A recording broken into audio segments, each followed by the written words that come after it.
Subscribe করুন আমার YouTube channel ম্যাথবক্স এবং পাশের বেল আইকনটি প্রেস করুন লেটেস্ট ভিডিও নোটিফিকেশনের জন্য। স্বাগতম জানাই আমার ইউটিউব চ্যানেল ম্যাথবক্সে, যেখানে পাওয়া যায় ওয়েস্ট বেঙ্গল বোর্ডের সাবজেক্ট ম্যাথামেটিক্সের চ্যাপ্টার ওয়াইজ সলিউশনস 5 to 10, আর তার সঙ্গে সঙ্গে মাঝে মাঝে ছোটো ছোটো কিছু ট্রিক্স। আজ করা হচ্ছে ক্লাস 5 সুব্রত দত্ত অনুশীলনী 8 পূর্বপাঠের পুনরালোচনা অনুশীলনী 8। এর আগে আমি অনুশীলনী 8-এর বেশ কিছু অঙ্ক করিয়ে দিয়েছি। যদি তোমরা ক্লাসগুলি না করে থাকো, আমি ডিসক্রিপশন বক্সে আগের ক্লাসের লিঙ্ক আমি দিয়ে দেবো, এমনকি ক্লাস 5-এর প্লেলিস্টের লিঙ্ক আমি দিয়ে দেবো, সেখান থেকে গিয়ে তোমরা ক্লাসগুলো অবশ্যই করে নেবে। তোমার যদি অন্যান্য ক্লাসের সলিউশন দরকার বলে মনে হয়, তাহলে আমার চ্যানেলে যাবে, চ্যানেলে গিয়ে উপরে দেখবে প্লেলিস্ট আছে, প্লেলিস্টে ক্লিক করলে দেখবে ক্লাস ওয়াইজ ভিডিও ভাগ করে দেওয়া আছে। তো তোমাদের যার যেরকম ক্লাস সেই ওয়াইজ তোমরা ভিডিওগুলো দেখে নেবে। তো আজ করা হচ্ছে ক্লাস 5 সুব্রত দত্ত অনুশীলনী 8।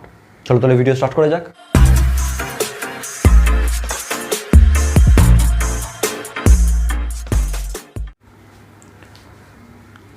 6 নম্বর অঙ্ক আমি এর আগে 5 অবধি করেছি। 6 নম্বর অঙ্ক আজকে হবে। একটি গাড়ি 1 লিটার পেট্রোলে 12 কিমি পথ যায়। 1 লিটার পেট্রোলের দাম 32 টাকা। 96 কিমি পথ যেতে গাড়িটির কত টাকার পেট্রোল দরকার? বলেছে 1 লিটার পেট্রোলে 12 কিমি পথ যায়, যাবে হচ্ছে কত? 96 কিলোমিটার। তাহলে 96 কিলোমিটার যেতে কত পেট্রোল দরকার সেটা আমি বের করব। তারপর সেই পেট্রোলের দামটা এখানে চেয়েছে কত খরচ হবে। কত খরচ হবে মানে হচ্ছে কত পেট্রোল লাগবে, সেই পেট্রোলের দাম কত। তো পেট্রোলের দাম বের করার জন্য আগে আমাকে কতটা পেট্রোল লাগবে সেটা বের করতে হবে। সেটা বের করে নিয়ে আগে তাহলে কী বলেছে,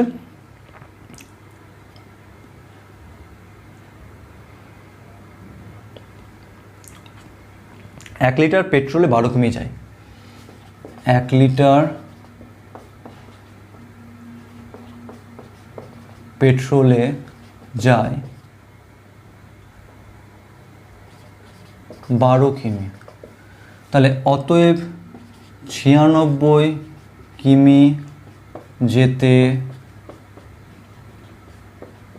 পেট্রোল লাগবে কত? তোমাদের এখন ঐকিক নিয়মে করাচ্ছি না, কারণ তোমাদের ঐকিক নিয়ম পরে আছে, ক্লাস 5-এ আছে, পরে আছে, তো আমি পরে তখন করবো। এখন তাহলে কী হচ্ছে, 12 কিমি যেতে তোমার 1 লিটার লাগছে, তাহলে 96 কিলোমিটার যেতে কত লাগবে ভাগ করতে হবে। তাহলে লাগবে হচ্ছে তোমার 96 ভাগ 12 সমান সমান 8 লিটার। ঠিক আছে, 8 লিটার তেল লাগবে। এটা লিটার লেখা আছে, দেখে নেবে একটু। এবার কি বলেছে, এবার প্রশ্ন বলেছে 1 লিটার পেট্রোলের দাম হচ্ছে 32 টাকা, আমার লাগবে কত লিটার? 8 লিটার। তাহলে 8 লিটার দাম কত গুণ করলে বেরিয়ে যাবে। আবার 1 লিটার পেট্রোলের দাম 32 টাকা, তাহলে অতএব 8 লিটার পেট্রোলের দাম কত হবে? বাড়ছে, নিশ্চয়ই গুণ হবে। 32 গুণ 8 সমান সমান 256 টাকা। তার মানে এই টাকাটাই খরচ হবে। তাহলে উত্তর হয়ে গেল যে তোমার তাহলে যেতে তাহলে কত খরচ হচ্ছে? 256 টাকা, ব্যাস হয়ে গেল, মিটাচ্ছে তাহলে। এরপর 7 নম্বর কী বলেছে, 4টি গরু 5টি ছাগলের মূল্য 8,800 টাকা। যদি একটি গরুর মূল্য 1200 টাকা হয়, তাহলে একটি ছাগলের মূল্য কত? মোট কেনা হয়েছে কতটি? 4টি গরু 5টি ছাগল কেনা হয়েছে, কত টাকা দেখার দরকার নেই আমার, পরে আসছে। একটি গরুর মূল্য বলেছে 1200 টাকা, তাহলে একটি গরুর মূল্য 1200 টাকা দেওয়া আছে, আমার কেনা হয়েছে কতটি? 4টি গরু। তাহলে 4টি গরুর মূল্য আমি বের করি। তার আগে প্রথমে লিখে নেব যে 4টি গরু আর 5টি ছাগলের মূল্য টাকা। 4টি গরু এবং 5টি ছাগলের মূল্য কত বলেছে?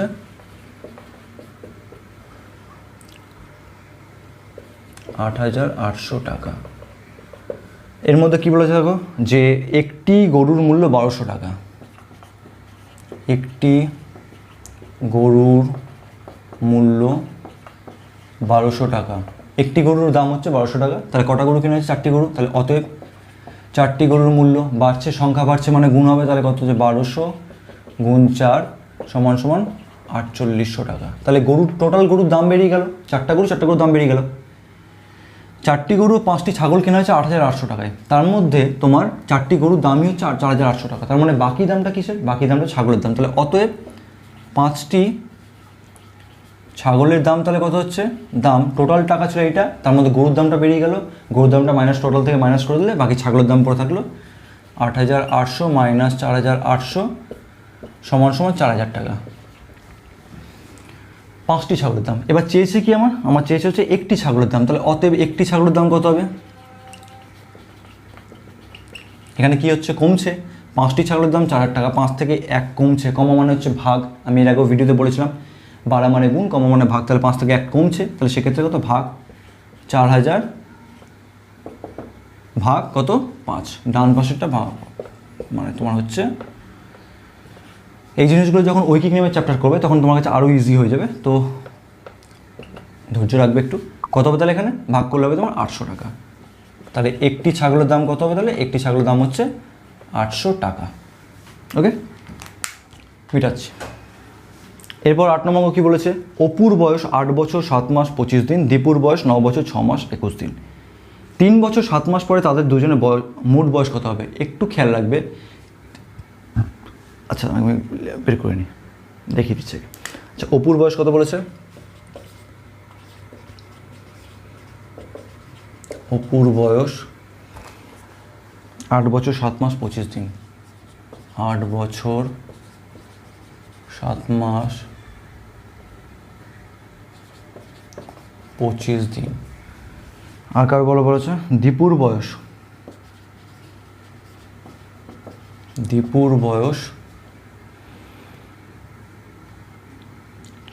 9 বছর 6 মাস 21 দিন। 9 বছর 6 মাস 21 দিন। ওকে, তাহলে মোট বয়স কত? অতএব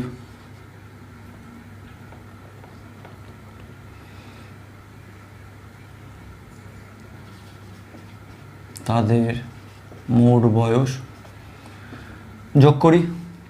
25 আর 21 যোগ করলে কত হবে?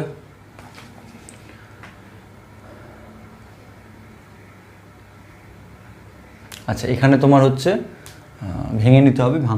আচ্ছা, নর্মালি আমাকে যোগ করছি। কত হচ্ছে? 25 যোগ করলে 5 আগে 6, 46 দিন।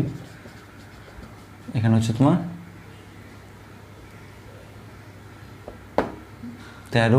13 মাস।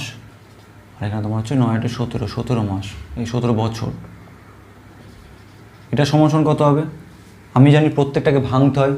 আমি দিন হচ্ছে 30-এ, মাস হচ্ছে 12-তে, আর বছর যাভাবে থাক, কোনো অসুবিধা নেই। তো আমি প্রত্যেকটাকে ভেঙে নেবো 30 বা 30-এর গুণিতক, আমি সেই হিসাবে ভেঙে নেবো। তাহলে এখানে কত হচ্ছে দেখো, 17 বছরকে 17 বছর থাক, 13 মাস আমি ভাঙবো কততে? 12-তে। তার মানে কত হচ্ছে? 12 যোগ 1 মাস। এখানে কত হচ্ছে? 46 বছর।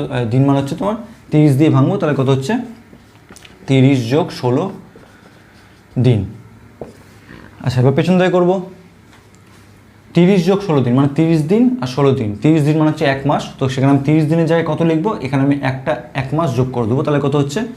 পেছন থেকে লিখছি, তাহলে 16 দিন পরে থাকলো। এই যে 1 মাস, সেই 1 মাসের সঙ্গে অ্যাড হয়ে গেলো। তাহলে কত হলো এখানে? 12 যোগ 1। তার মানে হচ্ছে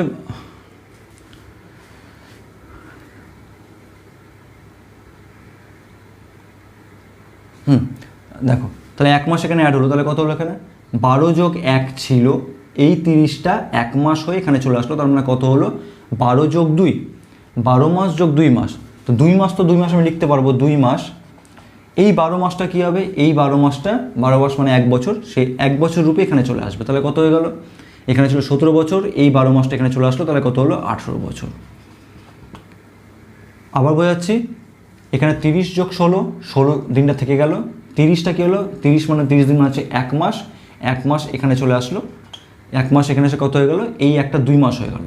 এবার 2 মাস হয়ে গেল, থেকে গেল। এবার এই যে 12 মাসটা, এই 12 মাস মানে 1 বছর, সে আবার বছরের সঙ্গে অ্যাড হয়ে গেল। প্রত্যেক কনভার্ট হয়ে, তাহলে আনসার তাহলে কী হলো? 18 বছর 2 মাস 16 দিন তাদের সমষ্টি বয়সে। ঠিক আছে, 18 বছর 2 মাস 16 দিন হচ্ছে তাদের বয়সের সমষ্টি, দুজনের বয়সের সমষ্টি। এবার কি চেয়েছে? এবার বলেছে তোমার হচ্ছে 3 বছর 7 মাস পরে তাদের দুজনের মোট বয়স কত হবে। তা 3 বছর 7 মাস পর, দেখো এখন যদি 2-3জন থাকে, 5 বছর পর বলো, তাহলে প্রত্যেকের 5 বছর করে বাড়বে। তার মানে এমন নয় যে ধরো 2জন আছে, আমি আছি আর আমার দাদা আছে, তো 5 বছর পর কত বছর বাড়বে? আমার 5 বাড়বে, আমার দাদার 5 বাড়বে। তাহলে সেক্ষেত্রে 5 5 10 বাড়বে। তো এখানে কী বলেছে? দুজনেরই বলেছে 3 বছর 7 মাস পর। তার মানে তোমার অপুরও বয়স বাড়বে তোমার 3 বছর 7 মাস, আর দীপুরও বাড়বে 3 বছর 7 মাস। ঠিক আছে, দুজনেরই বাড়বে। তো তাহলে 3 বছর 7 মাস পর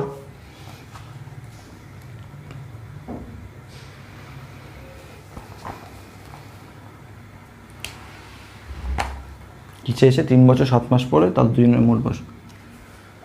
তাহলে অতএব 3 বছর 7 মাস পর বয়স বাড়বে কত?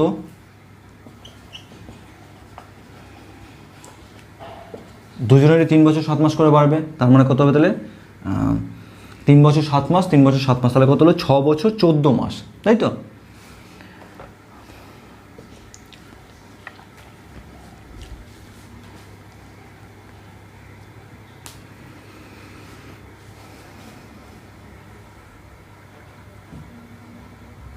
আচ্ছা চলো, এত বড় করে লাভ নেই, আমি এটাকে আরও শর্টে করে দিচ্ছি, একবারে করছি, ঠিক আছে?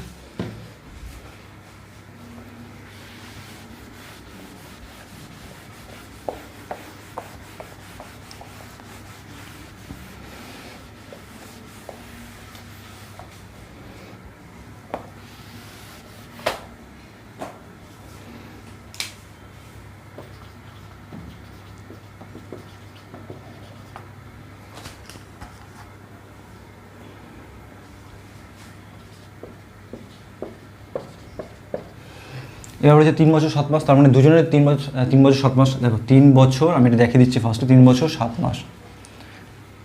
ও পুরো বাড়লো, দ্বিপুরও বাড়বে, 3 বছর 7 মাস, তার মানে কত হলো টোটাল? 7 7 14 মাস, 3 3 6 মাস। 14 মানে কি, আমি বললাম মাসকে 12 দিয়ে ভাঙবো, তাহলে কত হবে?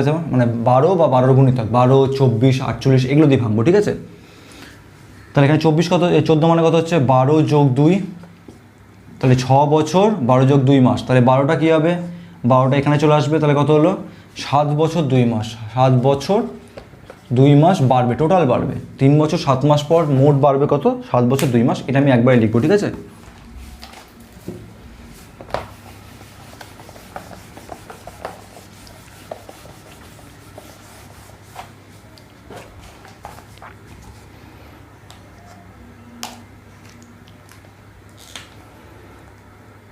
তিন বছর 7 মাস পর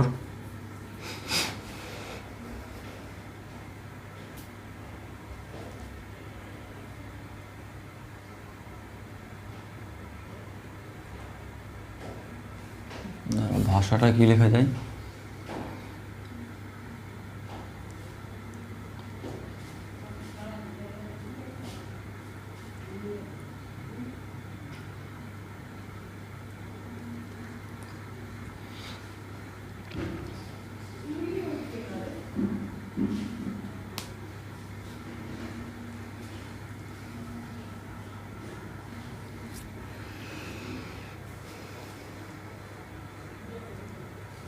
আচ্ছা, তো লিখে দিতে লিখছি। তা 3 বছর কত আছে? 3 বছর 7 মাস পরে, 7 মাস 3 বছর 7 মাস পর বয়স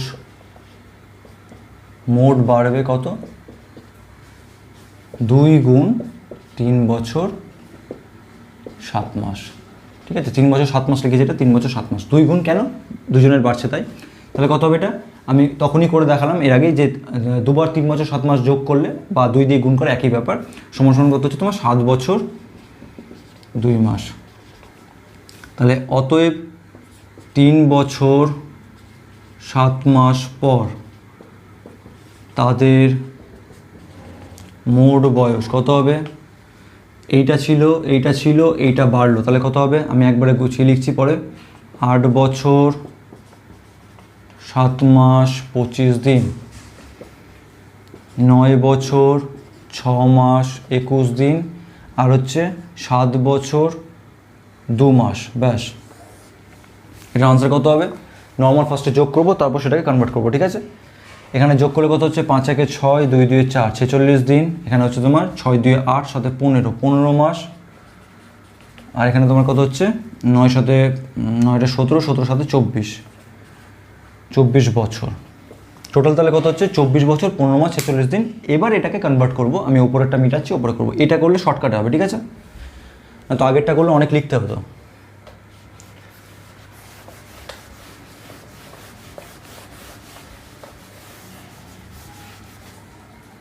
আচ্ছা, উপরটা কত লিখে নিই? সমান সমান 24 বছর 15 মাস 46 দিন। আমি কি বললাম, প্রত্যেকটাকে দিনকে ভাঙবো হচ্ছে 30 বা 30-এর গুণিতক, মানে 30, 60, তোমার 90 এগুলোতে ভাঙবো। সরি, মাসকে ভাঙবো হচ্ছে 12 বা 12 গুণিতকে, 12 বা 24, 48 এইভাবে ভাঙবো, আর 24 বছর যা থাকবে তাই রেখে দেবো, ঠিক আছে? তাহলে 24 বছর, বছর যা আছে রেখে দিলাম। মাসকে ভাঙলাম 12 যোগ 3 মাস, আর তোমার এদিকে দিনকে ভাঙলাম হচ্ছে 30 যোগ 16 দিন,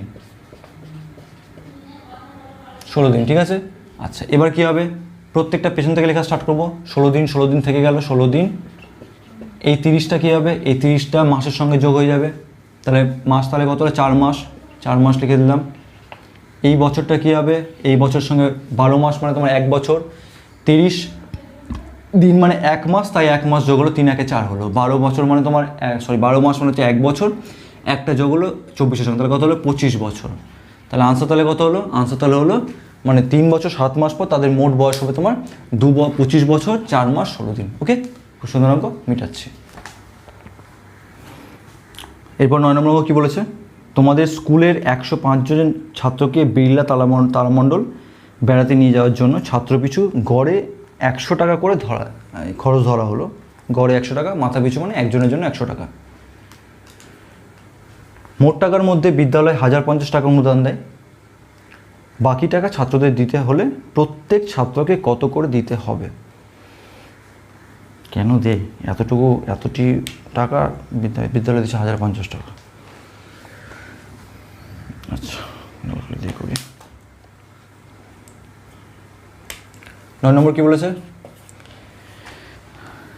তাহলে টোটাল 105 জন ছাত্র, মাথাপিছু খরচ হচ্ছে তোমার 100 টাকা করে, মানে তোমার আর মোট খরচ কত হবে, 105 গুণ 100, তাহলে 105 জন ছাত্রের মাথা পিছু গড়ে 100 টাকা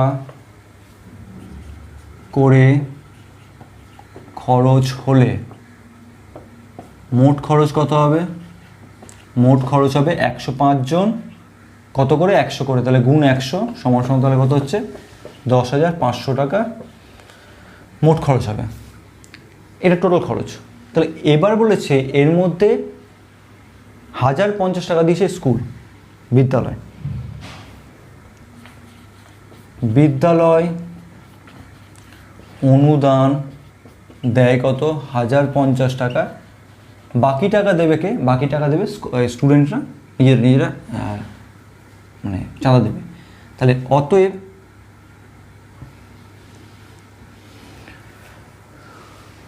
ছাত্ররা দেবে কত, ছাত্ররা মোট দিবে কত, ছাত্ররা মোট দিবে, ছাত্ররা, হ্যাঁ ঠিক আছে, ছাত্রদের মোট দিতে হবে। টোটাল টাকা হচ্ছে 10,500, সেখান থেকে স্কুল যেটা দিয়েছিল সেটা বাদ, তাহলে হবে 1050 টাকা বাদ, তাহলে কত হচ্ছে, বিয়োগ করলে দেখি, 0, 5, 4, 9,450 টাকা, দেখিনি, 0, 10 টাকা, 5, 1, 4, হ্যাঁ ঠিক আছে, 9,450 টাকা তোমার কি হচ্ছে, ছাত্ররা দিবে। কজন ছাত্র আছে তোমার 105 জন ছাত্র। 105 জন ছাত্র মূল্যে দিবে হচ্ছে তোমার 9,450 টাকা, তার মানে একজন ছাত্র কত দেবে, ভাগ করলে পেয়ে যাবো। তাহলে অতএব আবার বলছি, টোটাল আছে তোমার 105 জন ছাত্র, আর ছাত্রদেরকে মোট দিতে হবে হচ্ছে, টোটাল আছে 105 জন ছাত্র, ছাত্রদেরকে মোট দিতে হবে হচ্ছে 9,450 টাকা। তাহলে 105 জন ছাত্র মিলে দিবে 9,450 টাকা, তাহলে একজন ছাত্র কত দেবে, ভাগ করলে বেরিয়ে আসবে। তাহলে অতএব উত্তর কী চাইছে, অতএব প্রত্যেক ছাত্রকে দিতে হবে, প্রত্যেক ছাত্রকে দিতে হবে কত, 9,450 টোটাল টাকা, তাকে ভাগ করব কত দিয়ে, 105 দিয়ে। আচ্ছা, আমি উপরটা মিটাচ্ছি, ভাগটা ওখানে করে নেবো, তোমরা পজ করে টুকে নেবে, ঠিক আছে?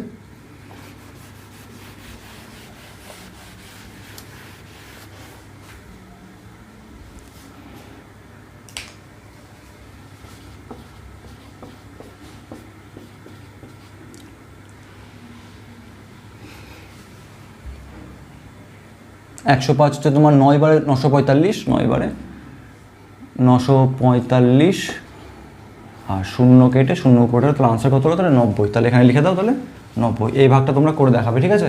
তাহলে প্রত্যেক ছাত্রকে দিতে হবে কত? 90 টাকা করে, ঠিক আছে? ব্যাস, মিটাচ্ছি। 10 নম্বর কী বলেছে? 45 জন মজুর একটি সেতু 1 মাস 10 দিনে তৈরি করতে পারে। যদি 60 জন মজুর কাজ করে তাহলে কত দিনে সেতুটি তৈরি হবে?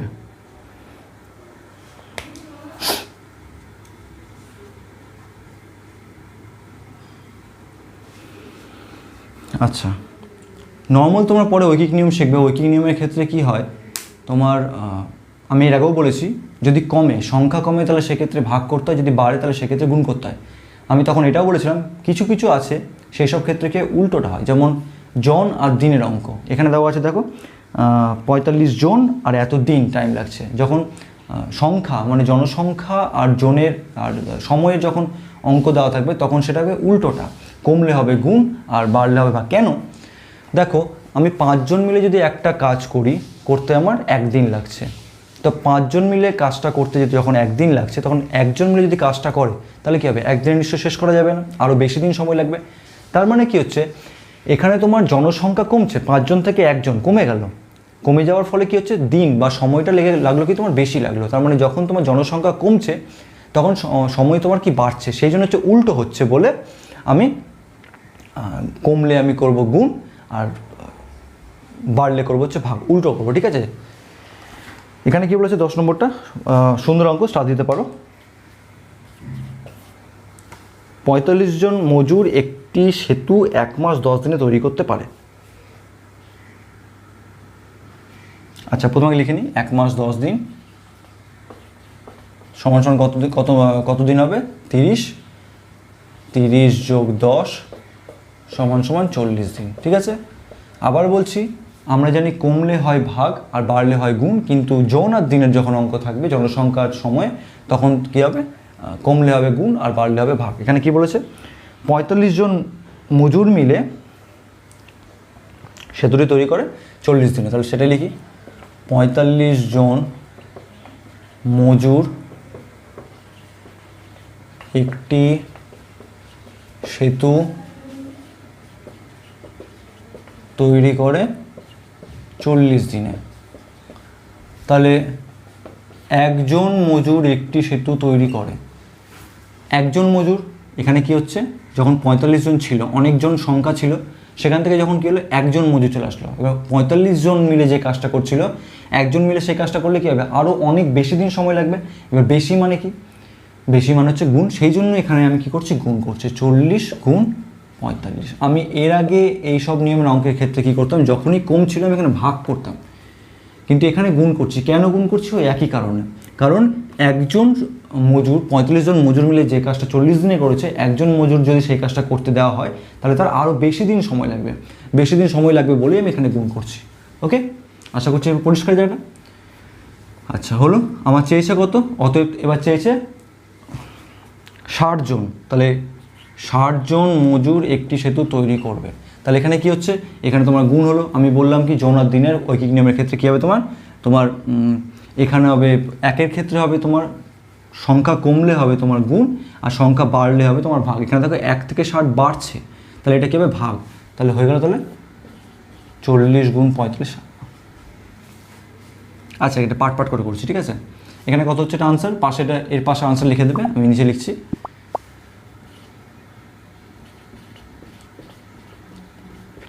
আঠেরোশো দিনে, ঠিক আছে? পাট করে করছি, কারণ ঐকিক নিয়ম তোমাদের পরে আছে, তো তখন ওটা একবারে করব। আচ্ছা, একজন হচ্ছে তোমার 1800 দিনে, তাহলে 60 জন কত হবে? 1 থেকে 60, যে কাজ তোমার একজন করছিল 1800 দিনে, 1800 দিনে, সেই কাজ 60 জন যদি চলে আসে, 60 জন মজুর যদি চলে আসে, তাহলে কী হবে? আরও কম টাইম লাগবে। কম টাইম লাগা মানে কি? ভাগ। তাহলে এখানে কত হচ্ছে? তাহলে 1800 ভাগ 60 সমান সমান কত হচ্ছে? 30 দিনে। তার মানে 60 জন যদি থাকে, আমি আবার বলছি, আমার নর্মাল নিয়মে কি হয়, যদি আমি কোনো সংখ্যা, যেমন ধরো আমি বলি, একটা বোঝাচ্ছি,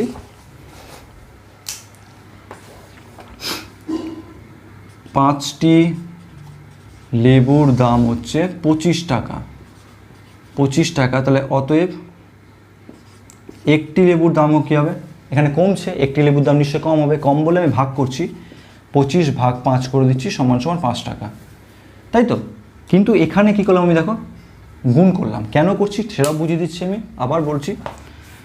আমি এখানে প্রথমে বলা আছে 45 জন মজুর মিলে একটা কাজ করছে 40 দিনে, তাহলে 45 জন মিলে যে কাজটা করছিল 40 দিনে, যদি সেখানে একজন মজুরকে নিয়ে আসা হয় তাহলে সে নিশ্চয়ই 40 দিনে করতে পারবে না, সে অনেক বেশি টাইম নেবে।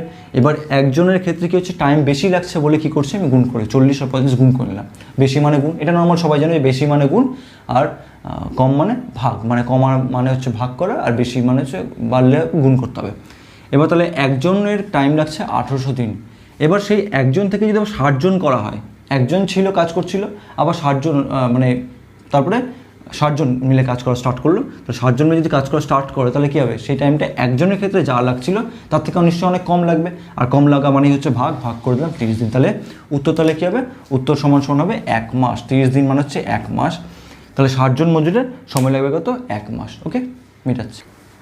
আজ তাহলে এই পর্যন্তই। এর মধ্যে থেকে যদি কোনো রকম প্রশ্ন থাকে বা কোনো ডাউট থাকে তাহলে আমাকে কমেন্ট বক্সে কমেন্ট করে জানিয়ে দেবে, এবং আমার ডেসক্রিপশন বক্সে দেখবে, তোমাদের ভিডিও দেখবে ঠিক নিচে একটা ছোটো একটা অ্যারো আছে এরকম, তো সেখানে ক্লিক করলে একটা লিস্ট খুলে পড়বে, সেখানে গিয়ে দেখবে যে আমার টেলিগ্রাম চ্যানেলের লিঙ্ক দেওয়া আছে। তো তোমরা এখানে কমেন্ট করে বলে দেবে যে কোন অঙ্কটাতে প্রবলেম হচ্ছে, আমি সেই অঙ্কটা সলিউশনস বা সেরকম কোনো ভিডিও আমি টেলিগ্রাম চ্যানেলে দিয়ে দেবো, তোমরা ওখান থেকে পেয়ে নেবে, ঠিক আছে। যদি একটা বা দুটো যদি অঙ্ক হয় সেক্ষেত্রে আমি আর ভিডিও বানাবো না, ইউটিউবে দেবো না, আমি ওখানে টেলিগ্রাম চ্যানেলে ভিডিও দিয়ে দেবো, তো মনে রাখবে। তো ব্যাস এইটুকুই। যদি আমার ভিডিওগুলো যদি হেল্পফুল মনে হয় তাহলে অবশ্যই লাইক করবে এবং শেয়ার করবে। যদি তুমি নতুন হয়ে থাকো তাহলে অবশ্যই সাবস্ক্রাইব করবে। সাবস্ক্রাইব করার সঙ্গে সঙ্গে পাশে নিচে বেল আইকন আসবে, বেল আইকনটা প্রেস করবে যাতে আমার আপকামিং নিউ ভিডিওসগুলো তুমি সবার আগে চট করে পেয়ে যাও। তো আজকের মতো তাহলে এই পর্যন্তই, দেখা হবে নেক্সট ক্লাসে। ততক্ষণ পর্যন্ত সুস্থ থাকবে, ভালো থাকবে, ধন্যবাদ।